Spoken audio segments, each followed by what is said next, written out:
I've been putting a little bit of thought into the disconnect between boomers and millennials as someone that experiences it on a daily basis. And I think I've really come down to the idea that the boomers were the last free generation. That's why there's a disconnect. There's a whole worldview disconnect because they were actually free.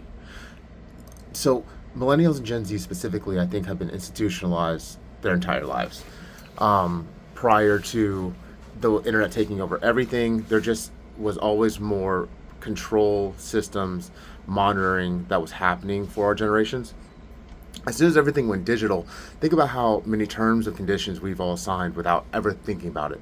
Extra fees we've ever paid without even trying to like ask why this is here. The boomers negotiated through everything in life. So systems existed for boomers as well, like all these control systems and um, like regulation rules and whatnot existed for boomers as well. But it was still in the analog world, which means that people were the barrier. People were the barrier, so people could be negotiated with, they could be bribed, they could even just be pressured, which you will see boomers use all of those attempts to do just about anything, um, just about anything in life nowadays. But we as millennials and Gen Z tend to understand that we live in a digital machine architecture world.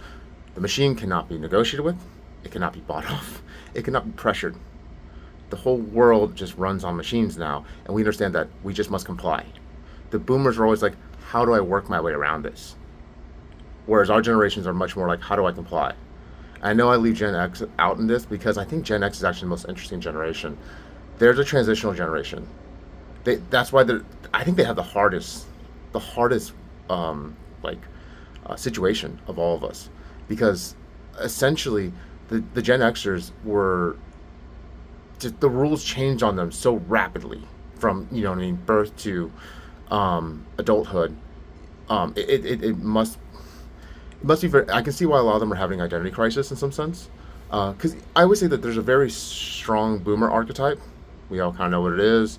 Okay, boomer is the meme. You know what I mean? There's a very strong millennial archetype. You know, blue hair, screeching, all that kind of thing, right? There's a Gen Z archetype, the blank stare thing. There's a lot of archetypes. I think Gen X is actually the hardest one to lock down, simply because there's such a wide spectrum because of how much change they went through. I think they're actually just having a crazy identity crisis because they actually should be the ones in charge, but because boomers have not let go of that, they are not.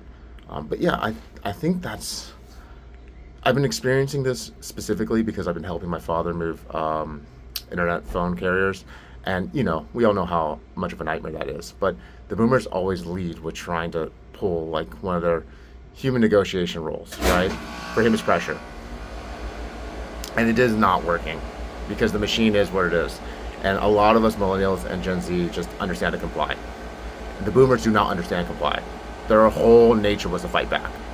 So I think that's really where we all struggle with understanding each other. It's just that we just live in totally different systems of how the world works.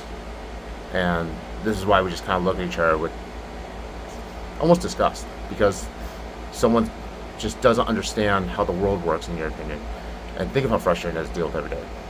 So again, as a millennial dealing with a boomer every day, yeah, it's frustrating.